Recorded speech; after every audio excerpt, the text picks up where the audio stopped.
Hello students, I hope you are doing absolutely fine. तो last lecture में मैंने discuss किया था कि हम लोग एमसीक्यू करने वाले रोटेशनल डायनामिक्स और ऑसिलेशन के।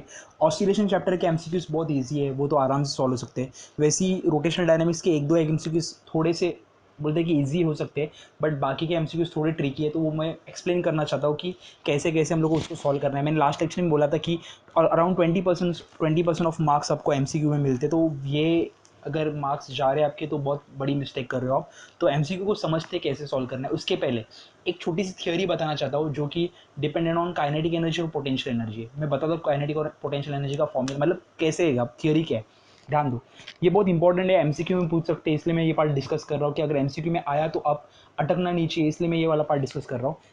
ध्यान दो, काइनेटिक एनर्जी का फॉर्मूला ऑसिलेशन वाले आता है हाफ हाफ ओमेगा स्क्वायर या फिर हाफ, अगर मैं बात करूँगा केस में के केस में, तो हाफ के ब्रैकेट में ए स्क्वायर माइनस एक्स स्क्वायर बराबर है। और पोटेंशियल एनर्जी का फॉर्मूला रहता है हाफ के एक्स स्क्वायर बराबर है। अगर मैक्सिमम का बात करूँगा तो ये फॉर्मूला बन गया हाफ के ए स्क्वायर, और यहाँ पे भी मैक्सिमम का formula half k a square. मतलब बताना है कि दोनों में फॉर्मूला सेम होगा।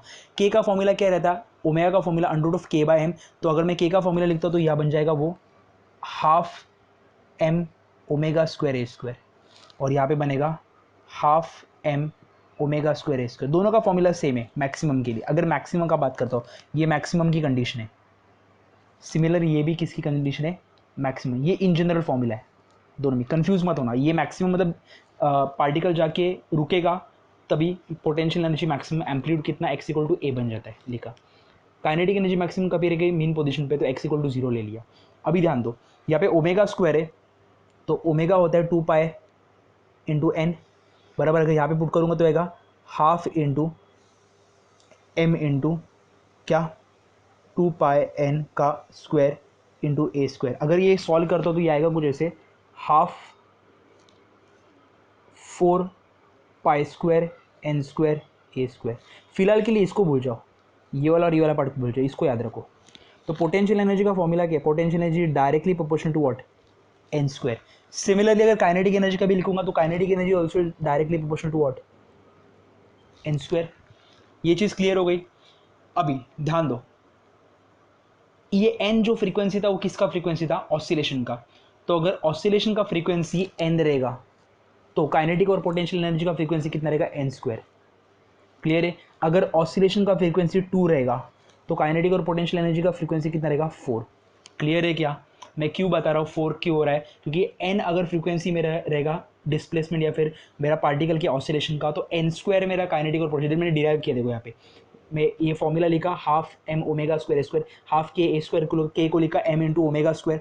ओमेगा रहेगा 2 पाई एन का स्क्वायर, तो बन गया half as it is m as it is 2 pi n बन गया 4 pi square n square into a square बराबर है। अभी इसको कॉन्स्टेंट पकड़ा और इसको कॉन्स्टेंट पकड़ा, तो बच क्या क्या, एन स्क्वायर। तो potential energy is directly proportional to what, n square.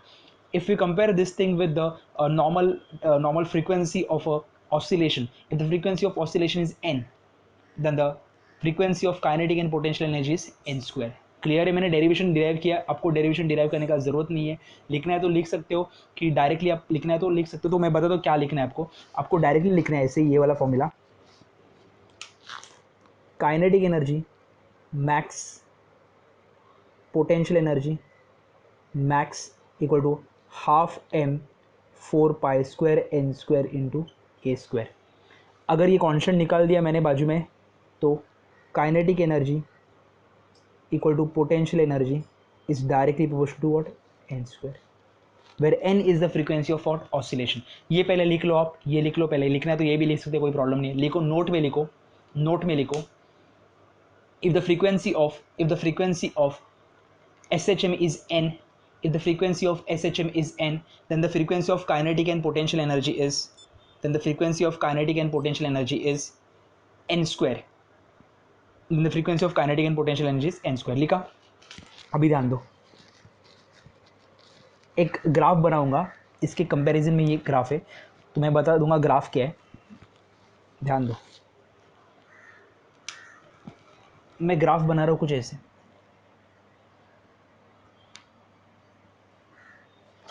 Okay, थोड़ा स्लांट लाइन हो गया, स्ट्रेट कर देते इसको.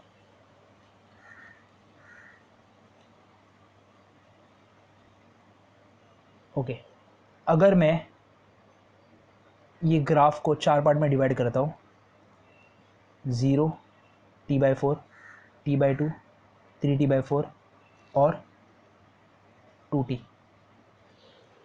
ओके, मुझे बताओ ये 0, π/2, पाई, 3π/2 और 2π. अगर मैं x का फॉर्मूला लेता हूँ तो ये आता है a sin ओमेगा टी. अगर काइनेटिक एनर्जी का फॉर्मूला लिखता हूँ तो याद रहेगा, हम लोगों ने लिखा था काइनेटिक एनर्जी का फॉर्मूला था हाफ mv², तो इसको लिखूंगा तो आएगा ये हाफ. अगर फॉर्मूला लिखते ओमेगा का और इसके टर्म्स में लिखें तो half ka² cos² omega T. और अगर पोटेंशियल एनर्जी का फॉर्मूला लिखते तो आएगा ये half ka² sin² omega T. ये पार्ट हो चुका है अपना. देखो ना, काइनेटिक एनर्जी के फॉर्मूला में, पोटेंशियल एनर्जी के फॉर्मूला में लिखते हैं हाफ kx², बराबर है x की जगह पे a sin ओमेगा टी डाला, स्क्वायर किया a² sin² omega T. Clear है? तो x का इक्वेशन साइन के टर्म्स में रहेगा, काइनेटिक का इक्वेशन cos² के टर्म्स में रहेगा, पोटेंशियल एनर्जी का इक्वेशन sin² में टर्म के रहेगा. तो अगर देखो ग्राफ अगर मैं ड्रॉ करूँ तो ये कुछ ऐसे बनेगा.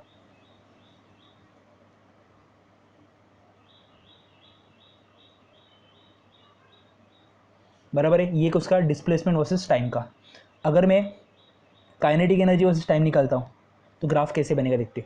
ध्यान दो, कॉस का इक्वेशन मतलब यहाँ से चलूँगा मैक्सिमम से.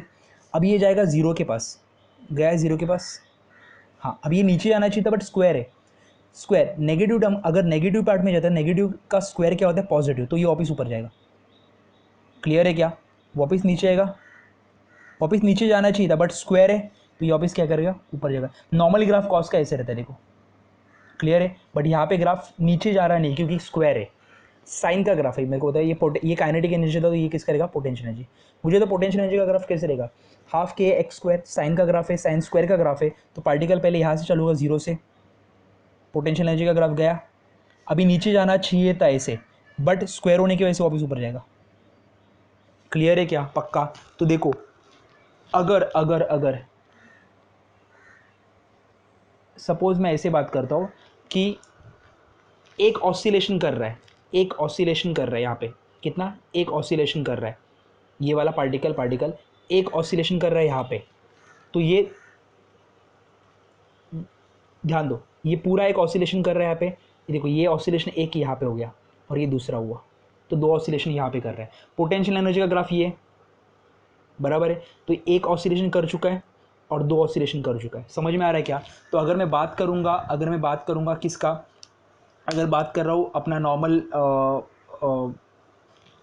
काइनेटिक एनर्जी पोटेंशियल एनर्जी के ऑसिलेशन की, तो अगर ऑसिलेशन के टर्म्स में बात करूँगा तो अगर पार्टिकल एक ऑसिलेशन कंप्लीट कर रहा है तो काइनेटिक एनर्जी और पोटेंशियल एनर्जी कितनी ऑसिलेशन करेंगे? 2 ऑसिलेशंस करेंगे. देखो, 2 रिपीटेशन कर रहे हैं. क्लियर है? पक्का? ये वाला पार्ट. और एक चीज़ बताऊँगा, मुझे और एक चीज़ बतानी थी, एक सेकेंड ना. फ्रीक्वेंसी का और एक फॉर्मूला हम लोग डिराइव कर सकते हैं. एक सेकेंड, थोड़ा रुक दो. हाँ, फ्रीक्वेंसी वाला पार्ट तो आपको समझ में आ गया. नोट लिखो, सिर्फ एक नोट लिखो, ये वाला ग्राफ होने के बाद नोट लिखो. मैंने याद है आपको बताया था कि डिस्प्लेसमेंट वर्सेस टाइम कर्व, अपना काइनेटिक वर्सेस पोटेंशियल वाला ये वाला कर्व बन गया था अपना. देखो, ये वाला कर्व बन गया था ऐसे, ये वाला कर्व बन गया था. ये था डिस्प्लेसमेंट वर्सेस एनर्जी कर्व. ये डिस्प्लेसमेंट वर्सेस, ये टाइम वर्सेस एनर्जी कर्व है. क्लियर है कि दोनों में फ़र्क है? लिखो आगे, नोट में लिखो, if n is the frequency of SHM, then n square is the frequency of kinetic energy and potential energy. If n is the frequency of SHM, then n square is the frequency of kinetic energy and potential energy. Clear है आपको ये वाला part? मैं rough करता हूँ. अभी main MCQ पे जाते. आई होप आपको क्लियर हुआ रहेगा कि मैंने क्या क्या डिस्कस किया है। काइनेटिक एनर्जी, पोटेंशियल एनर्जी वाला पार्ट डिस्कस किया है, जहाँ पे एन मेरा फ्रीक्वेंसी रहेगा ऑसिलेशन का, तो एन स्क्वायर रहेगा मेरा फ्रीक्वेंसी किसका, मेरा काइनेटिक एनर्जी और पोटेंशियल एनर्जी का। तो न्यूमेरिकल पे जाते, पहला एमसीक्यू पे जाते। एक सेकेंड मुझे क्वेश्चन देखने दो।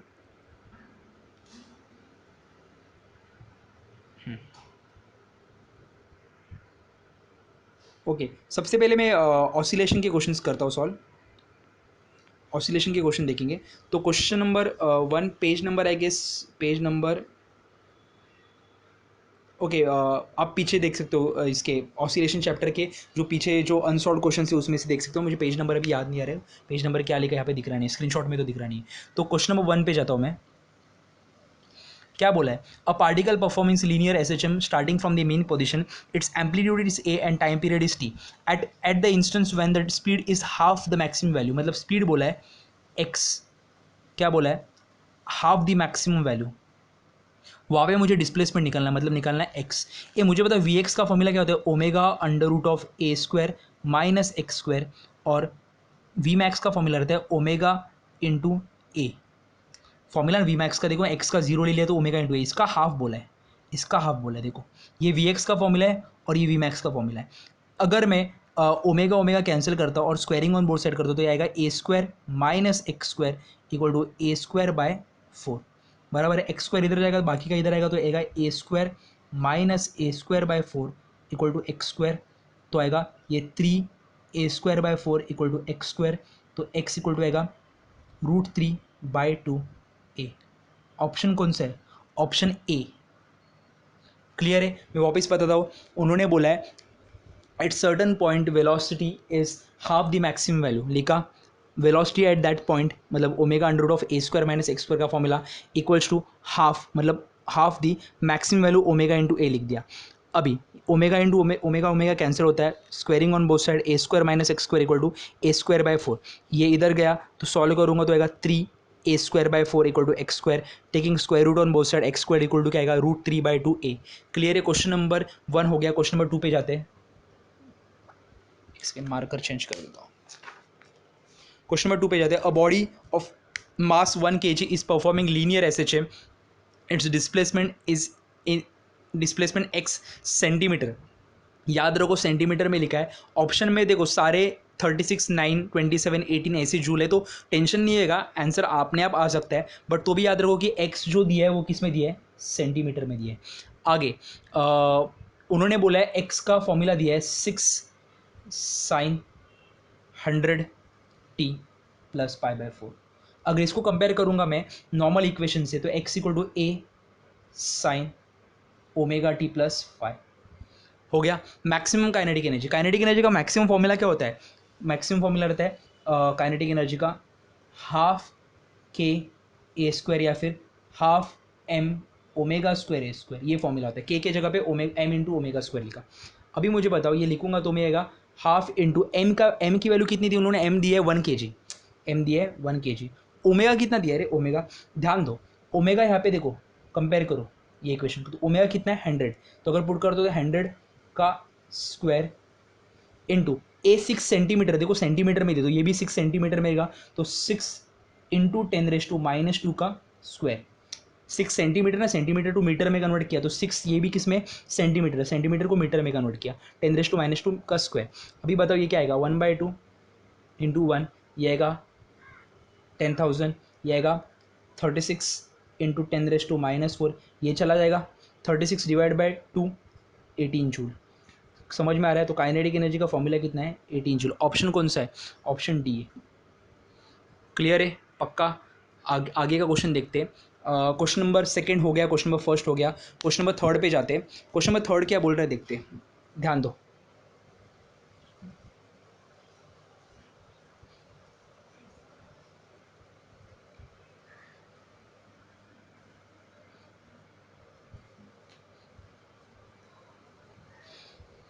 क्वेश्चन नंबर 3 बोलता है a length of a second pendulum on the surface of the earth is nearly 1 metre, तो एल दिए 1 मीटर। सेकंड पेंडुलम में दोनों केस में सेकंड पेंडुलम बोला है, वो मून पे लेके जाऊंगा या फिर अर्थ पे लेके जाऊंगा। सेकंड पेंडुलम का टाइम पीरियड 2 सेकंड्स रहेगा, तो टाइम पीरियड सेम है, इतना याद रखो, टाइम पीरियड क्या रहेगा, सेम रहेगा। आगे if its length on the surface of the moon should be? Its length on the surface of the moon should be, given that the acceleration due to gravity of moon is 1/6, moon का acceleration due to gravity है 1/6 that of earth. ये अर्थ पे pendulum का length है, मेरे को पूछा है मून पे लेंथ कितना रहेगा, ये पूछा है. अभी ध्यान दो, टाइम पीरियड का फॉर्मूला रहता है 1/2 पाई, sorry 1 minute, 2 pi under root of L/G, बराबर है. ये मुझे बताओ ये कांस्टेंट है, क्योंकि सेकंड्स पेंडुलम में तो टाइम तो हम हर जगह पे सेम रहेगा, क्योंकि मैंने बोला है कि सेकंड्स पेंडुलम, तो अर्थ पे भी वो सेकंड्स पेंडुलम है और मून पे भी सेकंड्स पेंडुलम है. तो अर्थ पे उसका टाइम पीरियड 2 सेकंड रहेगा, तो मून पे भी कितना रहेगा 2 सेकंड्स. तो मुझे बताओ under root of g is directly proportional to under root of l. तो अगर g is directly proportional to l लिया तो चलेगा हाफ. तो moon upon earth equal to length of moon upon length of earth. Length of gravitation of moon कितना दिया है, बोला है यहाँ पे लिखता हूँ मैं, ग्रेविटेशन ऑफ मून कितना दिया है 1/6 GE upon GE equal to LM upon LE. ये LE दिया है 1, ये कैंसिल कैंसिल, ये इधर जाएगा तो LM की वैल्यू कितनी आएगी 1/6 मीटर. क्लियर है मैं क्या कर रहा हूँ, 1/6 मीटर. क्रॉस मल्टीप्लाई किया, बाकी कुछ नहीं किया, क्रॉस मल्टीप्लाई करके सॉल्व कर रहा हूँ, आंसर मिल गया. क्वेश्चन नंबर कौन सा था, ये क्वेश्चन नंबर 3 था शायद से, question number 3. Okay, question number 4 पे जाते हैं. क्वेश्चन नंबर 3 सबको क्लियर है, क्वेश्चन नंबर 4 पे जाएंगे. क्वेश्चन नंबर 4 क्या बोलते हैं, okay, two identical springs of constant mass, two identical springs of constant mass, constant k of constant k are connected first in series and then in parallel. दो condition दिया, series और parallel में connect किया है. A metal block of mass m is suspended through from their combination, the ratio of their frequencies of vertical oscillation is. तो मेरे को पूछा है फ्रीक्वेंसी का जो ये रेशियो क्या है वो पूछा है मेरे को. ध्यान दो, फ्रीक्वेंसी का एक फॉर्मूला जो होता है वो होता है 1/2 पाई अंडर रूट ऑफ k/m, बराबर है. पहले सीरीज में कनेक्ट किया तो सीरीज का फॉर्मूला होता है 1/ks equal to 1/k1 plus 1/k2. दोनों का आइडेंटिकल स्प्रिंग और दोनों का स्प्रिंग कांस्टेंट कितना है k. तो अगर मैं लिखता हूँ 1/ks का फॉर्मूला तो होता है 1/k प्लस 1/k. तो ये बनता है 2/k. उल्टा करूँगा तो ks का फॉर्मूला आएगा k/2. वही अगर kp का बात करूँगा तो kp का फॉर्मूला क्या आएगा, kp का फॉर्मूला आएगा k1 प्लस k2. ये हो चुका है, मैंने डिस्कस किया है ये. तो k प्लस k कितना आएगा 2k, बराबर है.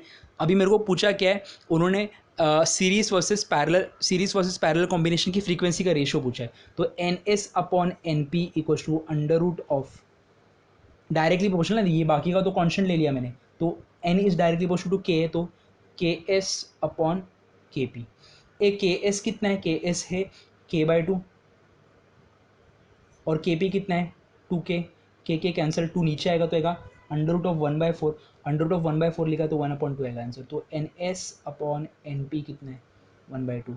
ऑप्शन कौन सा है, बी. ए इसके पहले का ऑप्शन है ए. क्वेश्चन नंबर 3 का ऑप्शन ए, क्वेश्चन नंबर 4 का ऑप्शन क्या है बी. क्लियर है. Question number 4. क्वेश्चन नंबर 5 पे बढ़ते हैं. क्वेश्चन नंबर 5 क्या कहता है वो देखते हैं हम लोग. एक सेकेंड ना, क्वेश्चन नंबर 5 एक सेकेंड. क्वेश्चन नंबर 5 क्या बोलते हैं देखते हैं कि उन्होंने ग्राफ दिया है, डिस्प्लेसमेंट वर्सेस टाइम का ग्राफ दिया है, बराबर है. देखते हैं डिस्प्लेसमेंट वर्सेस टाइम का ग्राफ. तो सबसे पहले उन्होंने डिस्प्लेसमेंट वर्सेस टाइम का ग्राफ दिया है कुछ ऐसे. मैं डायग्राम ड्रॉ करता हूँ पहले, बराबर है. यहाँ पे t/4, यहाँ पे t/2, यहाँ पे 3t/4, यहाँ पे t, और यहाँ पे आगे जो भी रहेगा वो. अभी ये डिस्प्लेसमेंट वर्सेस टाइम का ग्राफ है. उन्होंने पूछा क्या है, ऑप्शन में देखते क्या क्या पूछा है. ओके, ध्यान दो.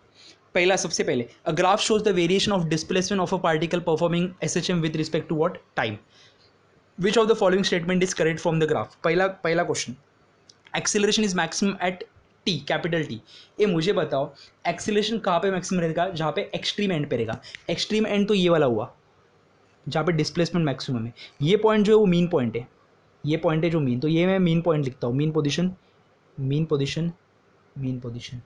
और ये राइट एक्सट्रीम और ये क्या लेफ्ट एक्सट्रीम. तो एक्सीलरेशन मैक्सिमम कहाँ पे रहता है, एक्सट्रीम के ऊपर. पर मेरे को ऑप्शन में क्या पूछा है, ए ऑप्शन में the acceleration is maximum T. यहाँ पे मैक्सिमम रहेगा क्या, मीन पोजीशन पे जीरो होता है एक्सेलरेशन, तो ऑप्शन ए क्या हुआ, ऑप्शन ए मेरा रॉन्ग है, ऑप्शन ए रॉन्ग हो गया।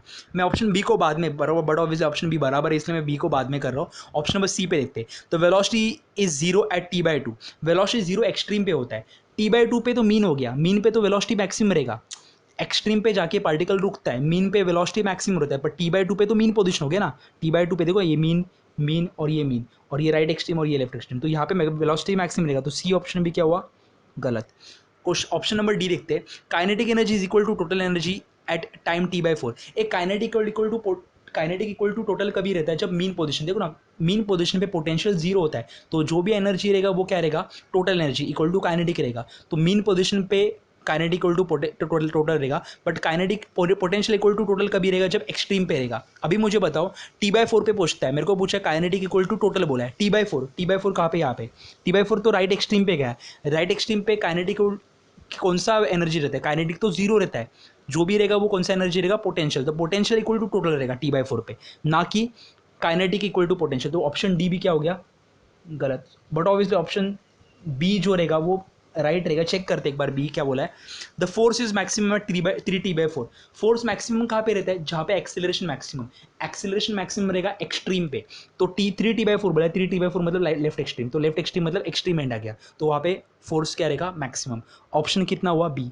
देखो हार्डली मेरे को एक्सप्लेन करने के लिए हार्डली 7 या 8 मिनट लगे, ये पूरा एक्सप्लेन करने के लिए, 4 क्वेश्चन एक्सप्लेन करने के लिए, आपको इतना घुमा फिरा के सारे क्वेश्चंस नहीं रहेंगे, स्ट्रेट फॉरवर्ड क्वेश्चन रहेंगे, तो स्ट्रेट फॉरवर्ड तो और इजीली सॉल्व हो जाते हैं। क्लियर है क्या, तो प्लीज़ एमसीक्यू को बराबर से पढ़ो और सॉल्व करो, प्लीज़ घाई करके मत करो सॉल्व। नेक्स्ट क्वेश्चन पे जाते हैं, अभी रोटेशनल डायनेमिक्स के एमसीक्यू जाएंगे, ऑसिलेशन के एमसीक्यूज खत्म हो चुके हैं हम लोग के, तो रोटेशनल डायनेमिक्स के एमसीक्यूज पे जाते हैं। रोटेशनल डायनेमिक्स के एमसीक्यू थोड़े ट्रिकी है, देखेंगे क्या है। ओके, रोटेशनल डायनेमिक्स का पहला एमसीक्यू पे जाते हैं। ओके, ध्यान दो, when seen from the below, the blades of the ceiling fan uh, to be revolving in anti-clockwise and the speed is decreasing, select the correct statement about the direction of angular velocity and angular acceleration। अभी ध्यान दो, ये अगर ceiling fan rotate हो रहा है, ऊपर से अगर मेरे को ये क्लॉकवाइज दिखा, तो नीचे से क्या रहेगा, नीचे से, ऊपर से अगर क्लॉकवाइज दिख रहा हो तो नीचे से क्या दिखेगा, देखो मैं यहाँ से घूम रहा हूँ तो ये ऊपर से दिख रहा है मेरे को क्लॉकवाइज, बट अगर नीचे से देखूंगा तो ये क्या दिखेगा, एंटी क्लॉकवाइज। ऊपर से दिख रहा हो तो ये क्लॉकवाइज दिख रहा है, ऐसे घूम रहा है, बट अगर मैं नीचे से ऑब्जर्व कर रहा हूँ तो ये एक्चुअली ऐसे हो रहा है, एंटी क्लॉकवाइज। तो ऊपर से क्लॉकवाइज है अप पोर्शन पे, तो नीचे के डाउन पोर्शन में क्या दिख रहा है, वो एंटी क्लॉकवाइज, बराबर है। उन्होंने क्या बोला है, एंटी क्लॉकवाइज नीचे से दिख रहा है, मतलब ऊपर से क्लॉकवाइज है तो नीचे से क्या है, एंटी क्लॉकवाइज। अगर नीचे से एंटी क्लॉकवाइज है तो राइट एंड थंब रूल क्या बोलता है, एंगुलर डिस्प्लेसमेंट कहाँ पे रहेगा, एंगुलर डिस्प्लेसमेंट एंगुलर वेलोसिटी कहाँ पे रहेगा, नीचे, मतलब देखो थंब जो आउटस्ट्रेच थंब रहते हैं, क्लॉकवाइज था तो अभी ऊपर था, तो एंटी क्लॉकवाइज रहेगा तो कहाँ पे रहेगा, नीचे रहेगा, मतलब जो मेरा एंगुलर वेलोसिटी कहाँ पे, डाउनवर्ड डायरेक्शन, बराबर है। अभी उन्होंने क्या बोला, देखो द स्पीड इज डिक्रीजिंग, ये जब भी स्पीड डिक्रीज होता है, स्पीड डिक्रीज होता है तो वेलोसिटी के ऑपोजिट डायरेक्शन में क्या रहता है, एक्सीलरेशन। अगर वेलोसिटी नीचे तो एक्सीलरेशन कहाँ पे रहेगा, कौन सा, एंगुलर, कहाँ पे रहेगा, ऊपर। तो ऑप्शन कौन सा रहेगा, ऑप्शन वो रहेगा, angular velocity is in downward direction, angular acceleration is in upward direction. Clear है मैं क्या बता रहा हूँ, मैं वापस रिपीट करता हूँ, अगर मैं नीचे से फैन को ऑब्जर्व करूँ तो एंटी क्लॉकवाइज डायरेक्शन में मूव हो रहा है, तो ऊपर से कैसे रहेगा, क्लॉकवाइज, तो नीचे से एंटी क्लॉकवाइज से, तो मेरा एंगुलर वेलोसिटी कहाँ पे रहेगा, नीचे, एंगुलर वेलोसिटी नीचे। फैन का स्पीड डिक्रीज हो रहा है, फैन का स्पीड या फिर वेलोसिटी डिक्रीज होती है, इसका मतलब क्या है, एक्सेलरेशन ऑपोजिट डायरेक्शन में। तो अगर स्पीड वेलोसिटी नीचे के डायरेक्शन में तो एक्सेलरेशन कहाँ पे रहेगा, ऊपर के डायरेक्शन में। कौन सा ऑप्शन है, ऑप्शन नंबर बी। क्लियर है, क्वेश्चन नंबर फर्स्ट का आंसर है option number B. Question number second पे जाते हैं, सबको क्लियर है ये वाला question number first. Question number second, a particle of mass 1 kg, mass दिए 1 kg,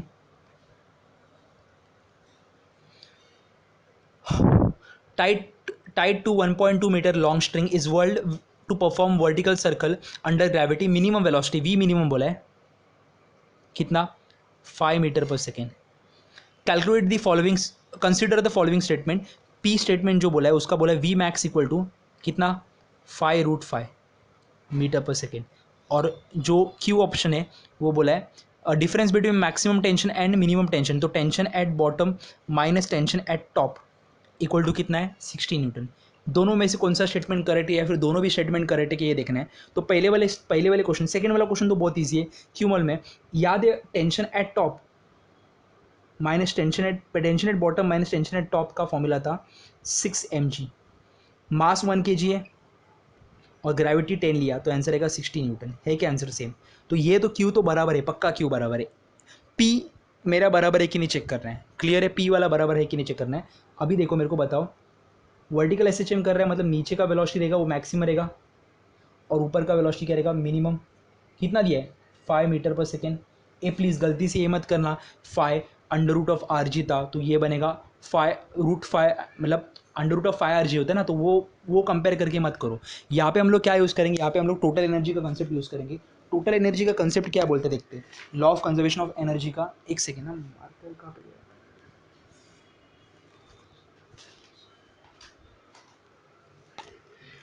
अगर टोटल एनर्जी का कंसेप्ट यूज़ करेंगे तो ऊपर का एनर्जी इक्वल टू नीचे का एनर्जी रहेगा।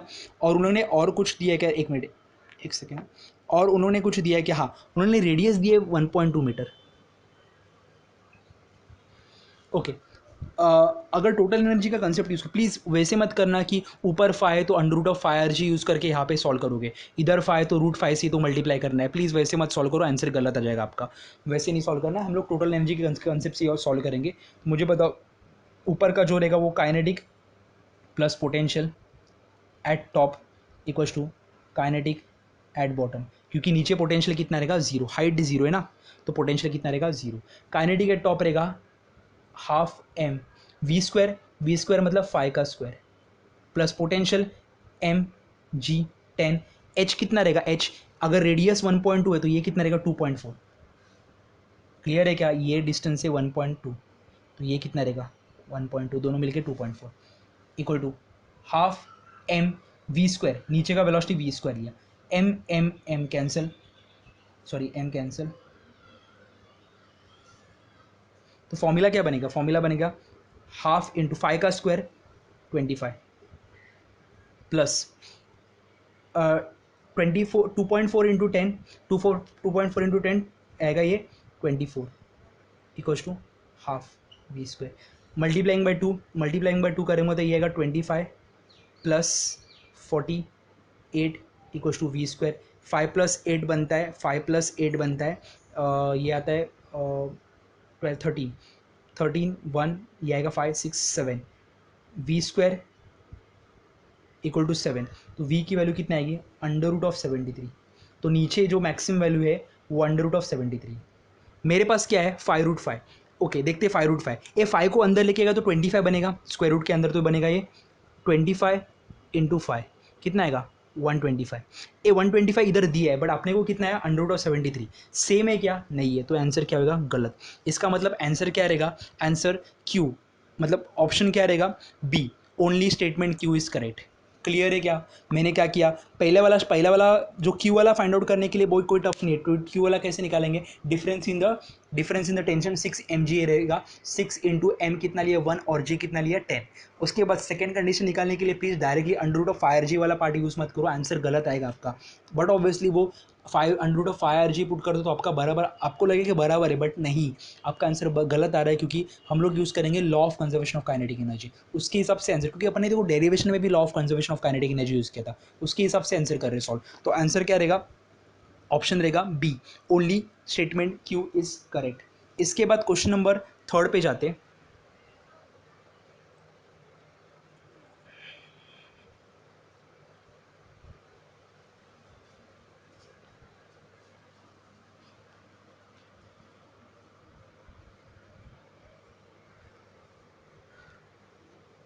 क्वेश्चन नंबर 3 पे जाते हैं। Select the correct statement about it. पहले क्या बोला है, सबसे पहले formula of moment of inertia in terms of, formula for moment of inertia in terms of mass and object and the state and some of its and some of the distance parameter such as RL is given। तो उन्होंने पूछा है कि हम लोगों को moment of inertia और ये सब कुछ दिया गया है, तो उन्होंने ये क्वेश्चन पूछा है कि आगे का स्टेटमेंट में से कौन सा स्टेटमेंट बराबर रहेगा, ध्यान दो। सबसे पहले उन्होंने क्या बोला है, स्टेटमेंट बराबर है कि रॉन्ग है, करेक्ट स्टेटमेंट बराबर। A different object must have different expression for the moment of inertia. Different object must have different expression for moment of inertia. अगर बात करूंगा मैं रिंग एंड हॉलो सिलेंडर की, तो उसका मोमेंट ऑफ इनर्शिया था M R square. देखो दो अलग अलग ऑब्जेक्ट है बट मोमेंट ऑफ इनर्शिया क्या है, सेम है। अगर मैं बात करूंगा डिस्क एंड सॉलिड सिलेंडर की, तो भी फॉर्मूला क्या आता है, एम आर स्क्वायर बाय 2। तो देखो ऑब्जेक्ट चेंज हुआ but moment of inertia change हुआ क्या, नहीं। शेप चेंज हुआ but moment of inertia change हुआ क्या, नहीं। तो ये ज़रूरी नहीं है कि शेप चेंज होगा तो मोमेंट ऑफ इनर्शिया भी चेंज होगा। शेप अलग अलग होने की वजह से भी, होने के बाद भी दोनों का मोमेंट ऑफ इनर्शिया क्या रहेगा, सेम रहेगा। क्लियर है। बाद में उसके बाद हम लोग अगला वाला ए वाला ऑप्शन तो गलत है, पक्का गलत है, क्योंकि दो अलग अलग, उन्होंने क्या बोला ये ऑप्शन में, different objects must have different expression of moment of inertia. देखो दो अलग अलग ऑब्जेक्ट लिए तो भी मोमेंट ऑफ इनर्शिया क्या है, सेम है। तो ए ऑप्शन तो गया, बी ऑप्शन पे जाते हैं। When rotating about the central axis hollow circular cone of disk have same expression as that of uh, have same a hollow right circular cone and disk have same expression for moment of inertia।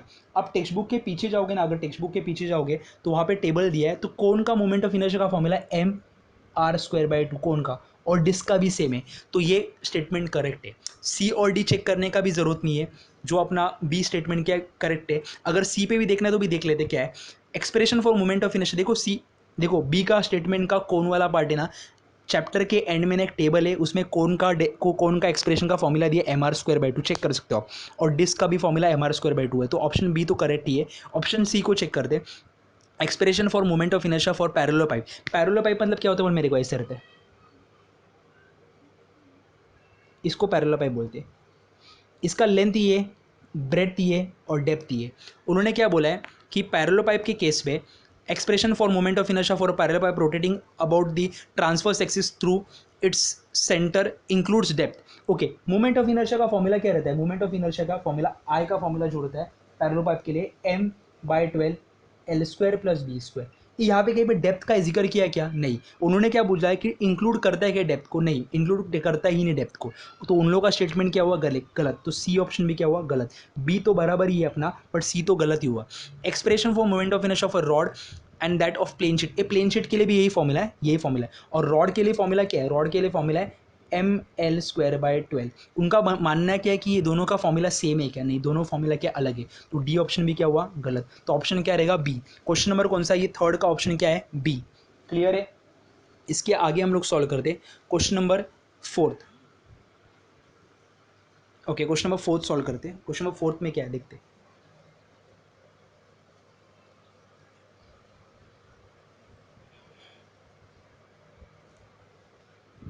एक second, मुझे ink भरने दो marker में।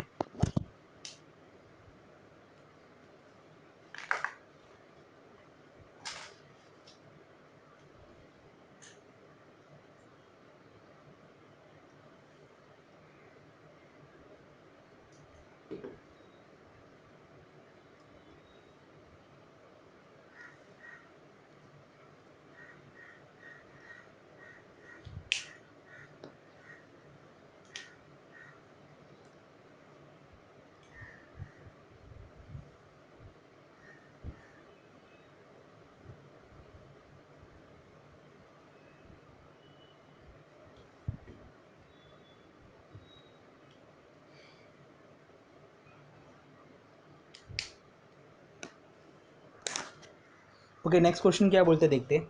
Next question में ये बोला है, in a certain unit the radius of gyration of a uniform disc about a central and transverse axis. Disc का बात किया है तो सेंट्रल और ट्रांसवर्स एक्सिस कुछ ऐसे होता है, passing through centre and perpendicular plane, ये होता है। तो उन्होंने रेडियस ऑफ गायरेशन बोला है 2.5, मतलब के सी बोला है, k c under root of 2.5। Okay, it's radius of the gyration about tangent to its plane, मतलब ये पूछा गया है, ये पूछा गया है कितना होगा। ओके, ध्यान दो एक चीज़, रेडियस ऑफ गायरेशन ऑफ ये डायमीटर और ये टेंजेंट है, दोनों पैरेलल है। बराबर है। तो डायमीटर का पता होगा तो टेंजेंट का पता चलेगा, बट डायमीटर के डी किसको परपेंडिकुलर है? परपेंडिकुलर इसको, बराबर है। ध्यान दो, अभी एक एक चीज़ को बराबर सॉल्व करते हैं। ये क्वेश्चन थोड़ा सा लेंदी हो सकता है, तो आराम से सॉल्व करेंगे। मुझे बताओ आईसी का फॉर्मूला रहेगा एम के सी स्क्वायर, तो आएगा एम इंटू, इसको के सी स्क्वायर ही लिखते थे ऐसे ही, एम के सी स्क्वायर। ओके, मुझे बताओ अगर मैं डायमीटर का बात करता हूँ तो डायमीटर जो है वो सेंटर को परपेंडिकुलर, तो परपेंडिकुलर एक्सिस थ्योरम, तो आई सी इक्वल्स टू 2 ID, तो आई डी इक्वल्स टू क्या? आई सी बाई 2, बराबर है। तो एम एम के D square equals to M के सी स्क्वायर बाई 2, एम गया, बराबर है। तो के डी स्क्वायर क्या आएगा? के सी स्क्वायर, सॉरी के डी स्क्वायर, अगर दोनों साइड पे रूट लूँगा तो ये आएगा के सी अपॉन रूट 2। ये आ गया रिलेशन के डी और के सी के बीच में। ओके, के टी और के डी के बीच में रिलेशन देखते हैं। मुझे बताओ के टी और के डी का रिलेशन क्या रहेगा? ये दोनों पैरेलल एक्सिस थ्योरम है, तो ये पहला पार्ट समझ में आया सबको, बराबर है। और एक चीज़ है, जो के सी का फॉर्मूला रहता है, के सी, वो के सी का फॉर्मूला क्या रहता है? के सी इक्वल्स टू क्या रहता है? अगर मैं बात करूँगा ये डिस्क का बात करता हूँ, तो डिस्क के केस में अगर बात करूँगा तो के c equals to r upon root 2 होता है, याद रहेगा। तो के सी का फॉर्मूला रहता है आर अपॉन रूट 2। देखो ना, के सी एम के सी स्क्वायर, और डिस्क का फॉर्मूला आता है M are square by 2। M गया तो के सी का फॉर्मूला है M are square by, sorry, K C का फॉर्मूला आएगा आर अपॉन रूट 2। के सी और के डी का फॉर्मूला आ गया। ओके, मुझे एक चीज़ बताओ, अगर ये रिलेशन आता है, ये रिलेशन आता है, के सी का फॉर्मूला मुझे पता है, के सी की वैल्यू मुझे पता है, आगे मुझे बताओ के टी निकालने का रहेगा, तो मैं बोलूँगा I tangent equals to I d plus m h square, parallel axis theorem. तो आई डी का फॉर्मूला एम के डी का स्क्वायर प्लस एम ए, ये डिस्टेंस कितना है? आर का स्क्वायर, बराबर है। अभी मुझे बताओ, अगर मैं बात करूँगा आई टी का, तो ये बनेगा एम के टी का स्क्वायर, एम चला गया, के टी का स्क्वायर क्या बनेगा? एक के डी का स्क्वायर क्या है? के डी का स्क्वायर के सी स्क्वायर बाय रूट 2। तो के सी का के डी का स्क्वायर करेगा तो ये स्क्वायर बोथ साइड करूँगा तो ये के सी स्क्वायर अपॉन रूट 2 का स्क्वायर बनेगा 2, बराबर है। ये आर क्या होता है? आर, अगर आर का फॉर्मूला लिखूंगा तो ये रूट 2 इंटू के सी, बराबर है। तो अगर ये सॉल्व करूंगा तो ये स्क्वायरिंग ऑन बोथ साइड, तो आएगा 2 इंटू के सी का स्क्वायर, ये दोनों साइड से के सी स्क्वायर कॉमन, बराबर है। दोनों साइड में के सी स्क्वायर कॉमन, तो ये सॉल्व कर दो तो क्या आएगा? ये 1/2 प्लस 2, बराबर है। तो ये आएगा के सी स्क्वायर होता है रूट 2.5, और ये अगर मैं सॉल्व करता हूँ तो ये आएगा 4 प्लस 5, तो आएगा ये, एक सेकेंड, हाँ, एक गड़बड़ कर दी मैंने, हाँ ठीक है, कोई बात नहीं, ध्यान दो यहाँ पे, बराबर किया था, कुछ प्रॉब्लम नहीं था, थोड़ा सा मिस्टेक हुआ था। के टी का स्क्वायर इक्वल टू के सी का स्क्वायर कितना है? के सी का स्क्वायर रूट 2.5 का स्क्वायर, मतलब आएगा 2.5/2 प्लस 2 इंटू के सी का स्क्वायर, मतलब कितना आएगा? 2.5। तो अगर इसको सॉल्व करूँगा तो ये आएगा कुछ 2.5/2, अगर 2.5 बाहर निकालूंगा तो आएगा ये अंदर लेते हो तो ये 5/2, तो आएगा 2.5 इंटू 2.5, ये के टी का स्क्वायर आ गया। तो के टी कितना आएगा? ये के टी लिखूँगा तो आएगा के टी, मैं यहाँ पे लिखता, थोड़ा नीचे जा सकता है ये थोड़ा सा, तो इसको यहाँ पे लिख देता हूँ, ये वाला पार्ट को यहाँ पे लिख देता हूँ। तो के टी कितना आएगा? अंडर रूट ऑफ 2.5 इंटू 2.5, तो आंसर कितना आएगा? अंडर रूट ऑफ 2.5 का स्क्वायर, मतलब कितना? 2.5। क्लियर है पक्का? मैं वापस बताता हूँ क्या किया है मैंने। मेरे को दिया है के सी, दी है, के सी की वैल्यू कितना बोला है? 1 अंडर रूट ऑफ 2.5 दे दी है के सी की वैल्यू। तो मेरे को पूछा है कि radius of gyration at an axis tangent to the disc पूछा है। तो मुझे बताओ आईसी का फॉर्मूला एम के सी स्क्वायर आता है, बराबर है, एम के सी स्क्वायर लिखा, but IC equal to two I D है कैसे, परपेंडिकुलर एक्सिस थ्योरम से, तो I D equal to I C by two आएगा, बराबर है। तो यहाँ पे आई डी की जगह पे एम के डी स्क्वायर, आई सी की जगह पे एम के सी स्क्वायर बाई टू, सॉल्व करूंगा तो के डी इक्वल टू क्या है, के सी अपन रूट टू, ये बहुत इंपॉर्टेंट पार्ट है। और के सी का फॉर्मूला पता है, देखो एम के सी square equal to m are square by two, m m cancel, k c equal to r by root two लिखा, आर बाई रूट टू, तो रूट टू यहाँ पे गया तो r equal to root two into k c, ये लिख दिया। ये दो पार्ट बहुत इंपॉर्टेंट है। अभी मुझे बताओ के टी और के डी के बीच में रिलेशन क्या है, पैरेलल एक्सिस थ्योरम लिख दिया, ये लिख दिया। आर की जगह पे रूट टू इंटू के सी लिखा, स्क्वायर किया मैंने, के डी की जगह पे के सी अपॉन रूट टू का स्क्वायर, के सी स्क्वायर अपॉन टू, सॉल्व किया, आंसर निकाला। क्लियर है क्या, पक्का।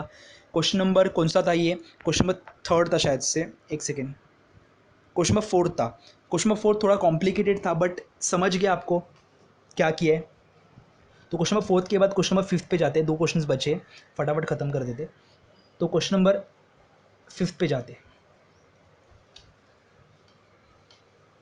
क्वेश्चन नंबर फिफ्थ में क्या बोला है, a planet, consider following cases, a planet revolving in an elliptical orbit, Q Q वाला जो ऑप्शन है वो है, a planet revolving in a circular orbit, principle of conservation of angular momentum comes in a form of in force, comes in force in which of the of this, okay वही option A बराबर है कि option B बराबर, वैसे ही है।